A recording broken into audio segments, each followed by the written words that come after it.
बिस्मिल्लाहिर्रहमानिर्रहीम। अस्सलाम वालेकुम फ्रेंड्स, उम्मीद है आप खैरियत से होंगे। आप फौजी वंडरफुल प्रोटेक्शन की नशियात फरमा रहे हैं।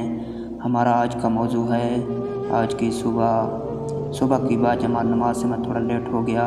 वज़ू बनाया और अकेले में नमाज़ अदा की। मैं नमाज़ अदा कर रहा था, अपने अंदर इतना सुकून महसूस कर रहा था।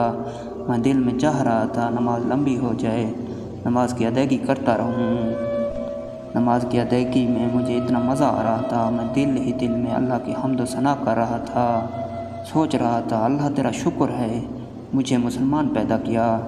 नमाज हज़रत मोहम्मद सल्लल्लाहु अलैहि वसल्लम की आंखों की ठंडक है। नमाज मोमिन की मिराज है। एक दिन ख़तीब साहब बयान कर रहे थे और बता रहे थे, अल्लाह जिनसे राज़ी होता है उन्हें मस्जिद में नमाज की अदायगी नसीब होती है। जिनसे नमाज रह जाती है वो अपने मन में झांक के देखें कि कौन सा ऐसा अमल हमारे से हो रहा है जिसकी वजह से अल्लाह हमें अपने घर आने से रोक रहा है। तो भाइयों, अगले महीने माह रमज़ान शुरू हो रहा है। अभी से माह रमज़ान की अमल में तैयारियां शुरू कर दें। अपने अंदर अभी से मस्जिद में बाजमा नमाज अदा करने की आदत डालें। अल्लाह हमें अमल करने की तौफीक अता फरमाए। आमीन।